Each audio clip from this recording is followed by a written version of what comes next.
Es tiempo de pensar,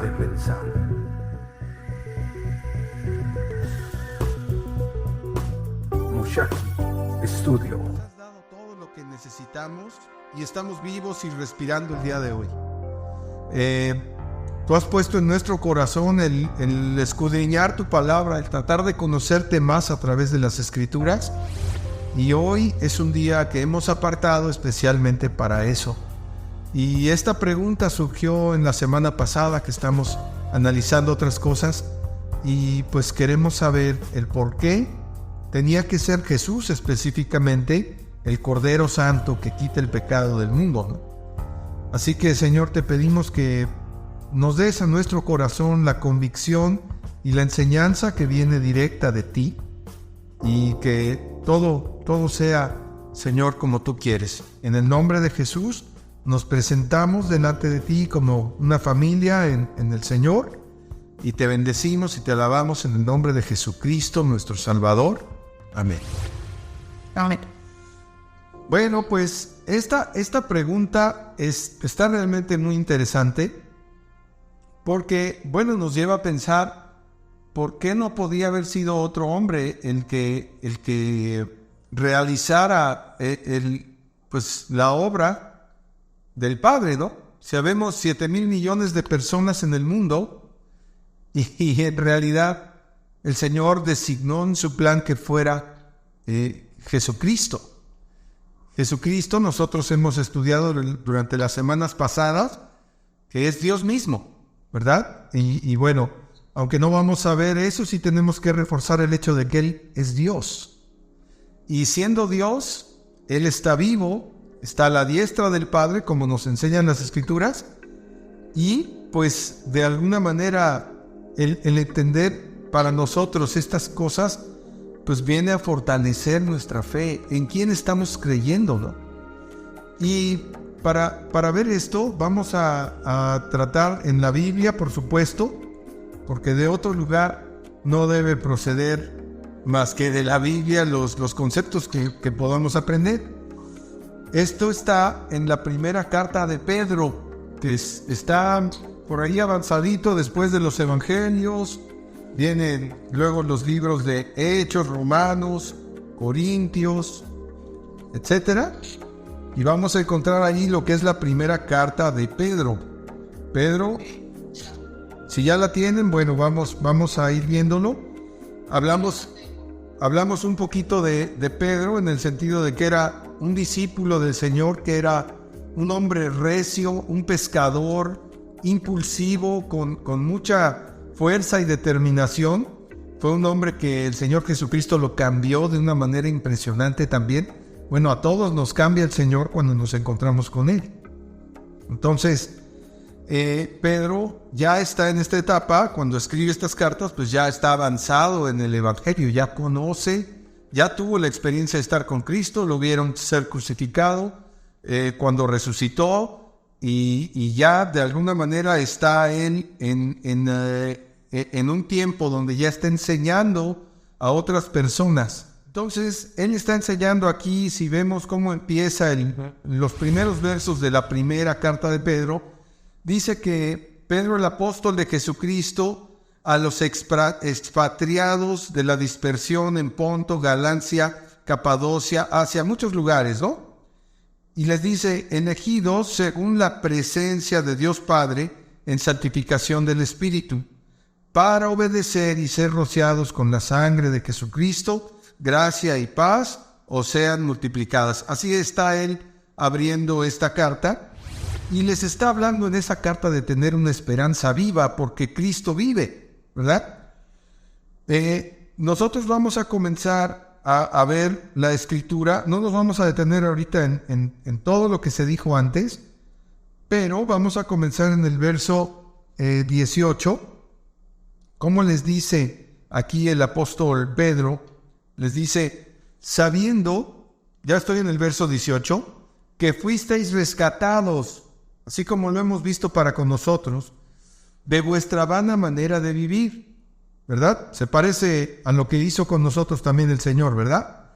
La cual recibisteis, o recibieron, de sus padres, no con cosas corruptibles como el oro y la plata, sino con la sangre preciosa de Cristo, como un cordero sin mancha y sin contaminación.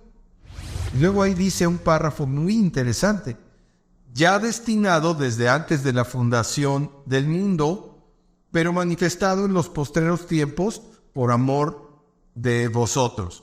¿Verdad? Esa es la forma en que el apóstol Pablo les está hablando. Vamos a tratar de analizar esas pequeñas porciones que leímos, porque aquí habla, primero que nada, en el verso 18 habla de que fuimos rescatados. Y esta es una de las cosas que hemos aquí reforzado, ¿verdad? El hecho de que cuando estamos aprendiendo la palabra del Señor y en los principios, o cuando empezamos a caminar con el Señor Jesucristo, necesitamos nosotros estar seguros de que fuimos rescatados, ¿no? Si nosotros no estuviéramos seguros, pues podemos después de esto llegar a tener otra reunión o algo para ver cómo podemos estar seguros de que fuimos rescatados. Porque eso hay un hecho consumado allí, que todas estas personas que leían que estaban con Pedro, ya habían pasado por esta situación de haberse encontrado con Cristo y haberse convertido de sus malos caminos a Dios. Por lo tanto, ya era una iglesia formada. ¿Ok? Dice que fueron rescatados de una manera de vivir vana. O sea, como vivíamos antes, solamente trabajando, yendo a la escuela y haciendo nuestras labores y viviendo la vida. Algunos vivían la vida loca o vivíamos la vida loca, y entonces el Señor nos redime, y ahora con su preciosa sangre, que es lo que dice allí adelantito, con la preciosa sangre de Cristo, que es la que nos viene a salvar, digamos, ahora nos damos cuenta que era un cordero sin mancha. O sea, Él es el Cordero de Dios que quita el pecado del mundo. Así lo hemos conocido en la religión popular, etcétera. Nosotros ahora sabemos que el estar con Cristo no es una religión, pero entendemos que muchas personas lo podrían analizar desde esa perspectiva, y tampoco hay problema. Pero nosotros ahora, en la libertad que tenemos en el Señor, sabemos que Él nos ha rescatado, y esa es la parte importante. Pero ¿por qué Él? Dice adelantito en el verso 19, dice... en el verso 20 dice que el Señor ya había sido destinado desde antes de la fundación del mundo. Fíjate qué hermoso, y esta es una de las primeras respuestas de por qué tenía que ser Jesucristo, por qué Él en particular, porque Él es Dios, y como Dios, o sea, Él había sido destinado por el Padre, por Dios el Padre, para llevar a cabo la labor del nuevo nacimiento de las personas, ¿no? Entonces, esta es una primera parte de la respuesta. No puede ser otro hombre, porque ningún hombre fue destinado por el Padre para que nosotros tuviéramos un encuentro con Él y Él nos llevara a esa nueva estatura espiritual de poder nacer de nuevo del Espíritu, que eso es lo que realmente nos ha enseñado la palabra a través de todos estos tiempos, ¿no? Entonces, como Él fue destinado para esto, y Él es Dios, pues ya ahí está una gran parte de la respuesta. Era necesario que Él viniera a hacerse hombre por varias razones, pero la primera es esa justamente. El Señor no podía tomar a cualquier hombre, porque el mismo Dios nos ha hecho ver en otras escrituras que no hay en la tierra ni un solo hombre, ni una sola mujer que sean santos, que seamos santos. Él lo dice, que todos estamos destituidos de la gloria de Dios. Recuerdan que lo hemos visto. Entonces, aquí está la clave, ¿no? La clave es que sin Jesucristo no hay salvación. Entonces, Qué interesante, habíamos comentado acerca de que los judíos, los actuales judíos que nosotros conocemos, están esperando otro Mesías, ¿verdad? De hecho, ya por ahí vi en internet que pues ya apareció por ahí un hombre que hace algunos meses había aparecido después de pandemia y ahora reapareció, y pues ya la gente lo está adorando y se están cumpliendo las palabras que el mismo Jesucristo, que el verdadero Jesucristo, el de la Biblia, ya había dicho, ¿no? Que vendrían falsos cristos, falsos maestros, y que si los vemos o los escuchamos, pues no les creamos, porque Él es el Dios verdadero. Como Él fue destinado desde antes de la fundación del mundo, a veces pensamos en esto como algo, como ir de un punto A un punto B, ¿no? Si estuviéramos en la escuela, a veces pensamos en el destino como que sales del punto A para llegar al punto B, ¿verdad? Y en este caso, la misma vida de Jesús nos expresa que Él fue profetizado en los tiempos antiguos por los profetas de Dios. Estamos hablando del mismo Dios que está desde la fundación de este mundo, desde la creación del hombre. Vienen los profetas de Dios, empiezan a hablar de Él. Después viene un periodo de silencio, y en ese periodo de silencio, de repente, ya 400 años después, habíamos hablado de eso la semana pasada, estaba Daniel allí profetizando, el profeta Daniel, que el Mesías iba a ser muerto en 490 años. ¿Se acuerdan de eso? Sí, ¿cómo no? Y eso se cumple en Jesús, y es una de las escrituras más importantes para los judíos. Esperemos de todo corazón que los judíos abran los ojos a sus propias escrituras, porque el profeta Daniel ahí está, en sus libros que son importantes para ellos, pero pues ahí está la situación triste, porque muchos de ellos siguen esperando otro Mesías porque no reconocieron a Jesús, ¿no? Entonces, ahora nosotros ya en este tiempo podemos leer la carta de Pedro y podemos darnos cuenta de que aquí se dice claramente que Cristo fue destinado para esta labor.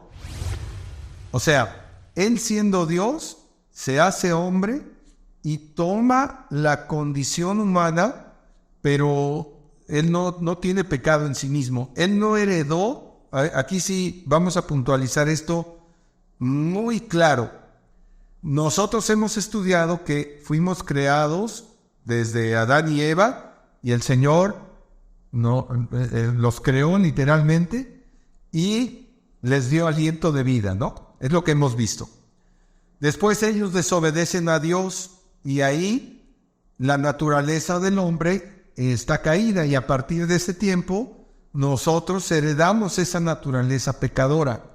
Bueno, la concepción del Señor Jesucristo fue una concepción santa, ¿verdad? Estamos hablando de que Él, según lo que hemos estudiado en la palabra, fue profetizado, y llegó su tiempo, y María, una mujer virtuosa ciertamente, en ella concibe el Espíritu Santo de Dios. Es algo maravilloso.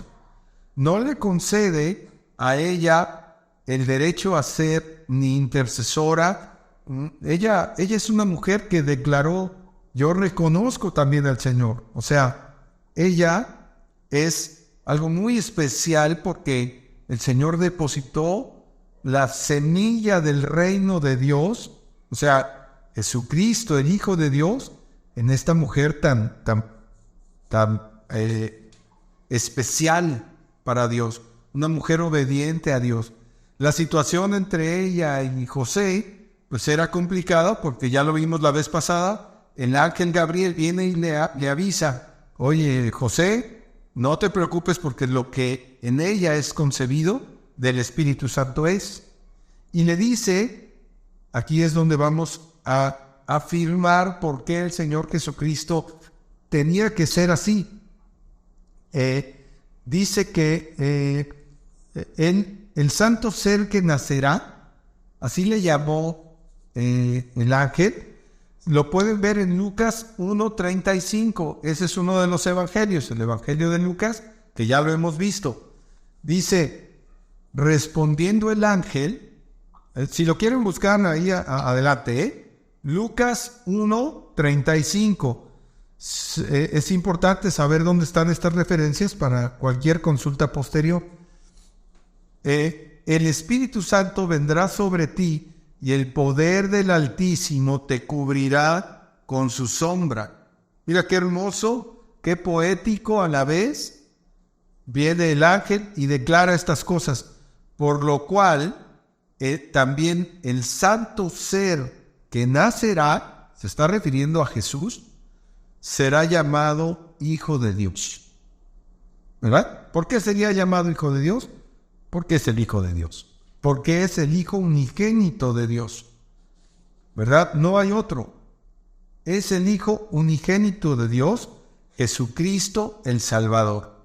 ¡Qué maravilla que podemos ver que el Señor está declarando a través de un ángel que viene obedeciendo la voz de Dios, que va a haber un santo ser que nacerá? Ahí estamos enfocando lo que dije hace un momento. El Señor Jesucristo no heredó una naturaleza pecadora. Por lo que dice la palabra, Él es santo, santo, santo, de igual manera que lo es el Padre, de igual manera que lo es el Espíritu Santo.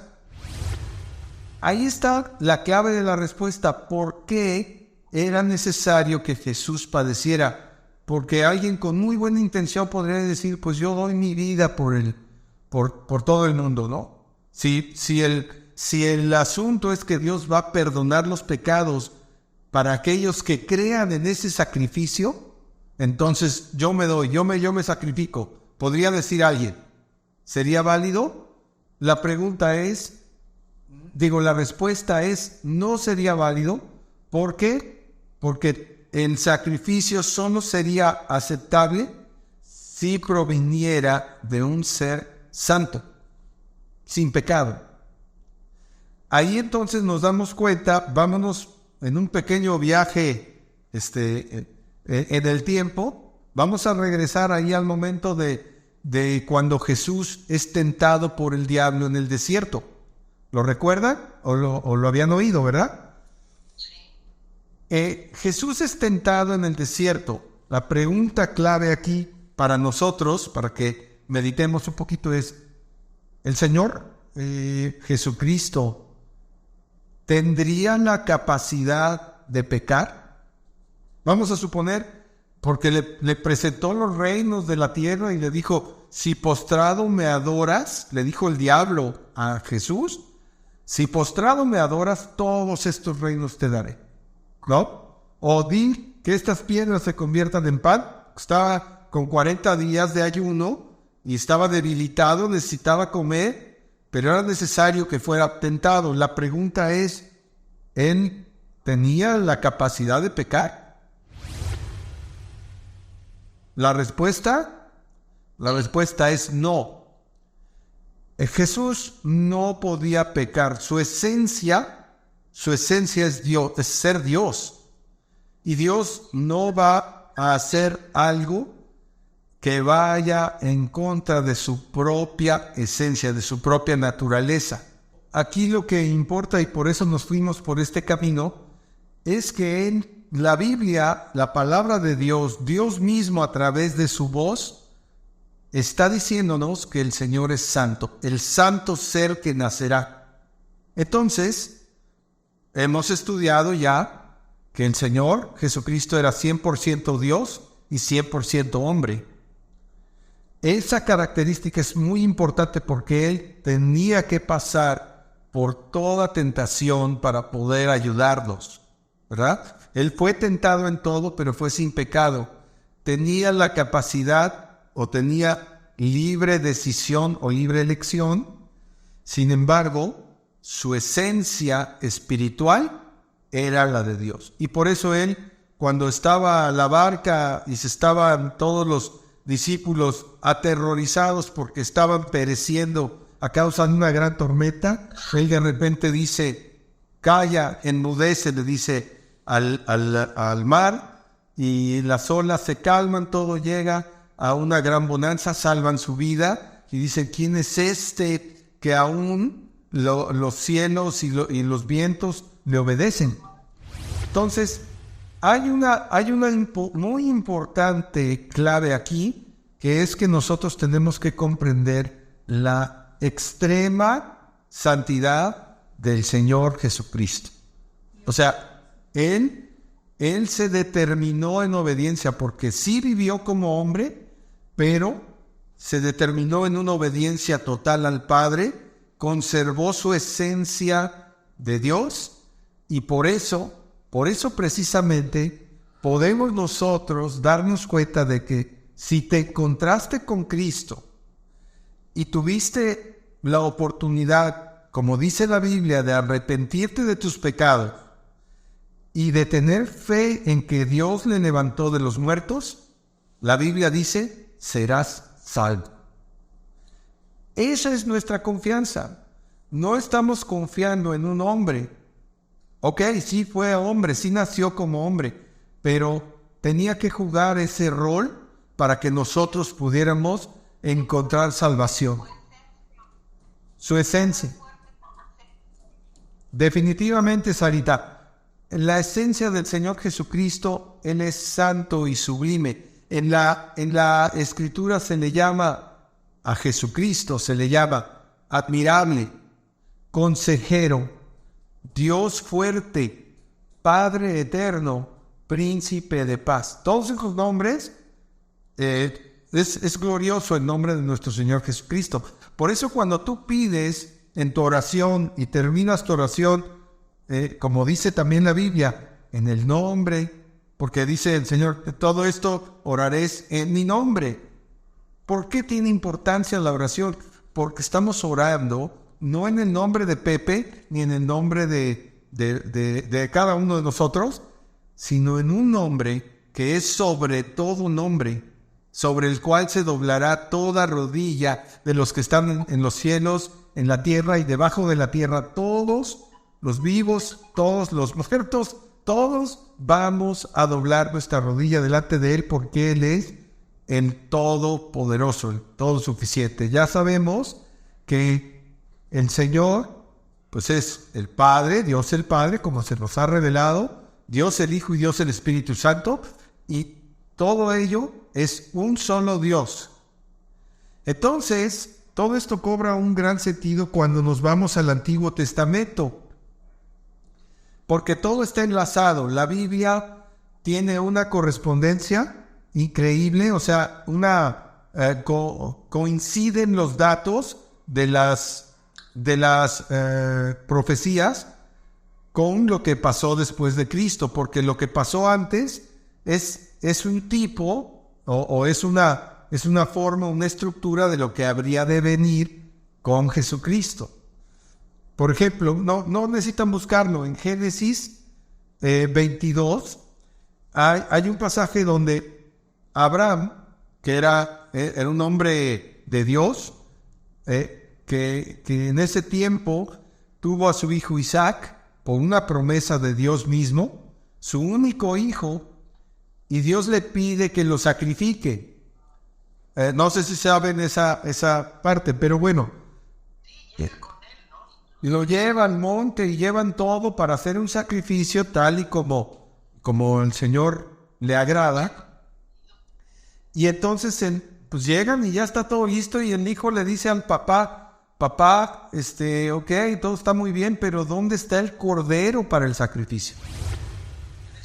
Y Abraham ya tiene casi el cuchillo encima, y lo detiene el Señor y provee.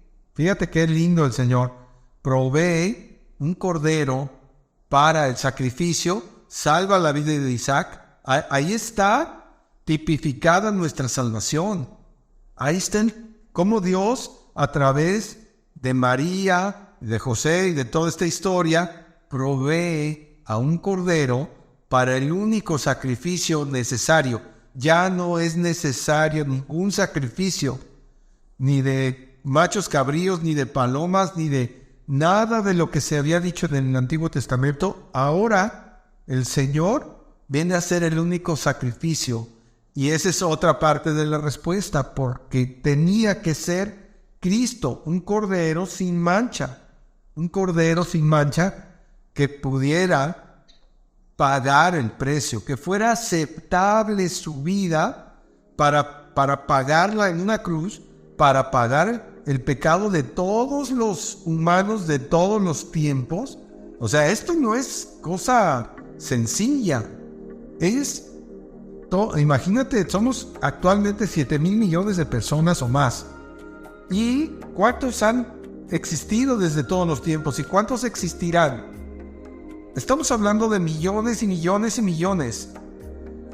En la vida de Jesús fue suficiente para pagar el pecado de todos. Eso es para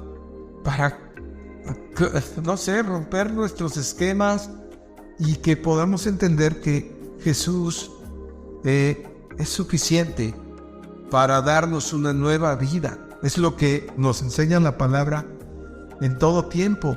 Pero todo esto fue planeado. Todo fue planeado por el Señor y los tiempos se han ido cumpliendo de una manera majestuosa.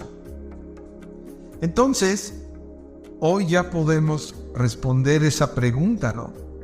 ¿Por qué tenía que ser Dios mismo dando su vida en un madero, la muerte más cruel, más despiadada, más humillante y más terrible? Simplemente por amor a ti, por amor a mí. ¿Y para quién sirve este sacrificio? Sirve solamente para aquellos que confiesan, que confiesan y creen profundamente que el Señor le levantó de los muertos, que el Señor, o sea, Dios Padre, le levantó de los muertos, ¿verdad?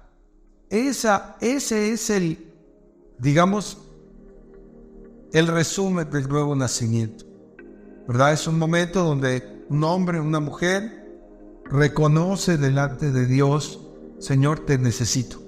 Yo he vivido una vida lejana a ti, me he descarriado, he hecho demasiadas cosas que no te agradan, pero hoy me presento delante de ti, me arrepiento y creo en lo profundo de mi corazón que Dios levantó de los muertos a Jesús y por eso la tumba está vacía, por eso no encontraron el cuerpo del Señor, ¿no?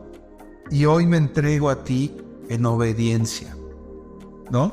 Me entrego a ti porque eres el único y fuera de Él no hay salvación, no hay manera de que alguien se salve y vaya a encontrarse con Dios.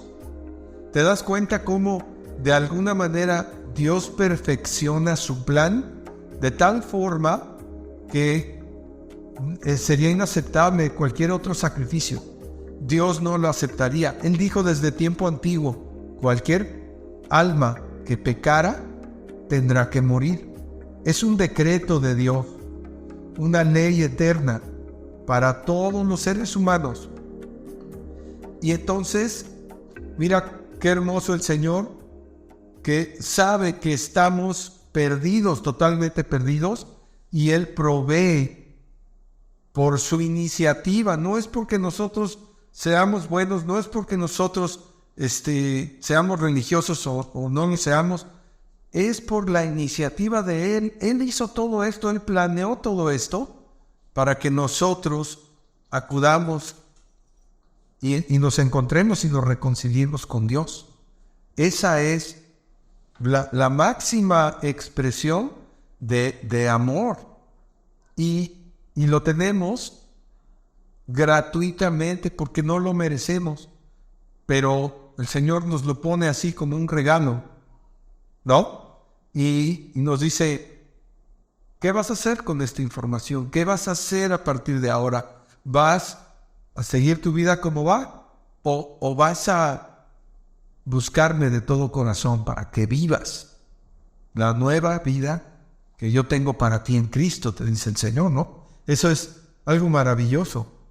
Y entonces podemos concluir con Hebreos 10:12, que esa sí me gustaría que lo vieran, porque habla de que no hay más oportunidad. Las religiones no te salvan. Hebreos 10:12. Empiezo con esto, esta última sección. Te puedo decir, ni tus obras buenas te pueden salvar. No te puedes salvar que te afilies a la mejor religión que conozcas, no te puedes salvar. No te puedes salvar que seas una buena persona y que hagas muchas cosas buenas. Eso no te puede salvar. Lo único que te puede salvar es lo que vamos a leer en Hebreos 10:12. Dice, en esa voluntad somos santificados. Fíjate la palabra que está usando ahí. Mediante la ofrenda del cuerpo de Jesucristo. Vamos a analizar un poquito eso. Hebreos 10:10 al 12. ¿Sí? En esa voluntad somos santificados. Fíjate la palabra, santificados. Esa palabra nos la han enseñado muy mal durante mucho tiempo, ¿no? Porque ser santificados o ser santos es ser apartados para Dios. Ese es el verdadero significado. No es andar por la vida con una cara de muy buena persona o X, cualquier otra descripción. Es ser apartados para Dios. Dice que es mediante la ofrenda del cuerpo de Jesucristo. O sea, mediante ese sacrificio que dice hecho o hecha, esa ofrenda, así le llama la palabra, como una ofrenda, hecha una vez y para siempre. ¿Qué significa esto? Lo que dije hace un ratito, que el sacrificio de Jesús no se va a volver a realizar. Ni ningún otro sacrificio va a ser aceptable para Dios. Ese sacrificio de Jesús hace 2000 años es al que se refiere esta escritura y dice que es hecho una vez y para siempre. Y ciertamente, fíjate en lo que nos lleva a ver, todo sacerdote está día tras día ministrando y ofreciendo muchas veces los mismos sacrificios. Se está refiriendo a la estructura del pueblo judío, la estructura religiosa que se formó después de que el Señor les diera toda una serie de instrucciones para realizar ofrendas y sacrificios para expiación de los pecados del pueblo en aquel tiempo. ¿Ok? Recordemos que estas palabras como es el libro de Hebreos, ahí el apóstol Pablo le está hablando a personas que mayormente procedían del pueblo judío, del pueblo israelita antiguo, ¿verdad? Y entonces ellos están entendiendo que estos sacrificios ya no son necesarios, porque está diciendo aquí el apóstol Pablo que Jesucristo fue un sacrificio que fue hecho una sola vez y para siempre. Y dice, esos sacrificios nunca pueden quitar los pecados, pero Cristo, habiendo ofrecido, ahí lo vuelve a aclarar, una vez y para siempre, un solo sacrificio por los pecados, se ha sentado a la diestra de Dios. Ok, vamos, ya retomamos el tema por el lado de los sacrificios antiguos, que ya dejaron de ser. Los judíos actualmente ya no hacen sacrificios. Ahora hemos oído de otros sacrificios que pues hacían los mayas, los incas, los aztecas, pero esos son sacrificios de tipo pagano y exacto, los que siguen haciendo algunas religiones definitivamente. Pero aquí está muy claro, ya no se necesitan más sacrificios. Ya no se necesitan más derramamiento de sangre por el pecado, porque la sangre ya fue derramada por Cristo en la cruz y con ese único sacrificio hecho por nosotros tenemos la oportunidad de regresar a Dios. El contexto de nuestra lectura era nada más para hacer un contraste entre lo que Dios mismo le pidió al pueblo de Israel que hiciera, ¿verdad? Porque ellos tenían todo un protocolo para realizar todos los sacrificios, y todo eso fue ordenado por Dios en su momento. Pero la Biblia es muy clara en muchas cosas, ¿no? En cuanto a cómo encontrarte con el Señor, lo vemos claramente descrito. Y pues esto es una cuestión netamente espiritual, pero también netamente conectada con la salvación que Dios ofrece. Entonces, como a manera de resumen, podemos decir que era necesario que Cristo padeció por nosotros, y Él fue predestinado para ello, pero también fue obediente y demostró con todos los hechos, porque además esa es la muestra más grande del amor del Señor por las personas que necesitamos urgentemente un Salvador. Es precisamente el hecho de que se cumple todo lo que está dicho a partir de sus profetas. Después viene Jesús, hace su obra, termina su obra ministerial en una cruz. Es resucitado, que eso maravilla a cualquiera, nos maravilla, porque ese es el poder de Dios que puede hacerlo hoy y lo puede hacer en cualquier momento. Y espiritualmente a nosotros nos da vida nueva cuando nos encontramos o nos sometemos a Él, ¿no? La palabra someterse es una palabra hermosa que está muy mal usada en este tiempo, ¿no? La palabra someternos a Dios es rendirnos a su majestad. Él es el dueño de todo. Él es el creador, y por Él estamos respirando. O sea, nuestro corazón ahorita está palpitando. ¿Y quién tiene el control de este corazón? Lo tiene Dios. En cualquier momento Él te dice: se acabó tu tiempo. Y así como me pasó a mí, que me estaba ahogando hace unas semanas o un mes y fracción o por ahí, y yo pensaba que ya no me quedaba en esta tierra, pues así nos podemos ir. Por eso el tiempo que tenemos en esta tierra es tan valioso que lo desperdiciamos muchas veces en cosas, perdemos el tiempo. Y el tiempo tenemos que redimirlo, tenemos que buscar a Dios con urgencia, porque Él es el Salvador. Después de esta vida hay otra vida, ¿verdad? Lo dice claramente la Escritura, que hay una vida eterna. Ahora, podemos tener una vida con Cristo o sin Cristo. Entonces, cuando las personas se nos van, nosotros perdimos es una palabra que no me gusta usar, pero mi hermano Porfirio se fue a la presencia del Señor. Yo sé que de este año que pasó, que ha sido muy duro para nosotros, Él encontró su propósito en Cristo, y me da la certeza de que ahora, estando en Cristo, yo tengo la misma certeza de que si hoy en la noche me voy de este mundo, la promesa es que estaré como el ladrón que estuvo con Cristo, el que se arrepintió. El que no se arrepintió, se quedó perdido. El que se arrepintió, el Señor Jesucristo mismo le dijo: esta noche estarás conmigo en el paraíso. Entonces es importante que no se nos pase el tiempo sin reconciliarnos con Dios, que atesoremos este precioso regalo que Dios nos da, porque además ni siquiera lo merece, nadie lo merece.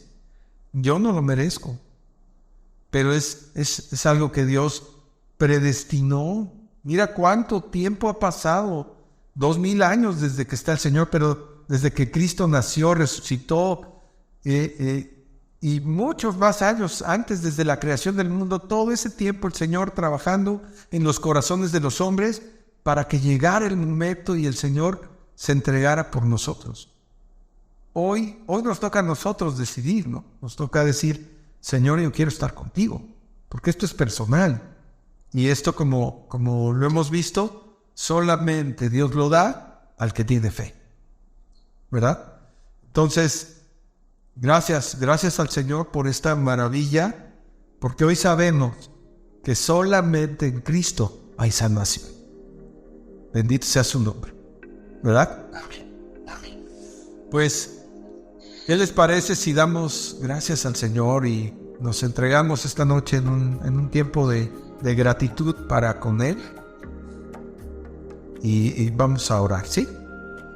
Señor, qué maravillosa es tu palabra, Señor. Nos lleva de un lado a otro, de un tiempo a otro, y vemos una constante, Señor, un amor tan precioso, tan hermoso por nosotros, que sin merecerlo podemos encontrarnos contigo, con el simple hecho de reconocer que tú levantaste de los muertos a Jesús, a este Jesús que predestinaste para darnos la vida eterna a través de pagar en un precio que nadie de nosotros podía pagarse. Y además, algo que era totalmente injusto porque Él nunca pecó y tuvo que pagar todo, Señor, todo lo que nosotros hemos hecho. Bendito sea tu nombre, Señor. No podemos comprender tanta maravilla, pero sí podemos sentir agradecimiento en el corazón por tu misericordia y por tu amor. Porque tú nos has amado primero, nos has amado desde el vientre de nuestra madre, Señor. Desde que fuimos planeados ahí en el cielo, tú ya nos estabas amando y nos diste a tu Hijo para entender estas cosas. Hoy, en el nombre de Jesús, te damos gracias, te glorificamos y te podemos llamar Padre, Señor. Te podemos llamar Padre porque a través de este encuentro contigo, tú nos has adoptado como hijos en tu familia eterna, Señor. Cosa que no podemos ni describir, pero se siente el amor, el calor de tu Espíritu, Señor, y te damos gracias por todo en el precioso nombre que es sobre todo nombre, el nombre que será glorificado, Señor, que viene pronto por su iglesia, el nombre de Jesucristo, el Hijo unigénito de Dios el Padre. Gracias por estas cosas, gracias en el nombre precioso de Él, y déjanos tu Espíritu, Señor, que nos siga convenciendo en nuestro corazón de lo que necesitamos, de tu amor poderoso y de tu gracia, Señor. En nombre de Jesús, amén. Bien, amigos, eso fue todo por hoy desde Cancún, Mushaki. Hasta pronto.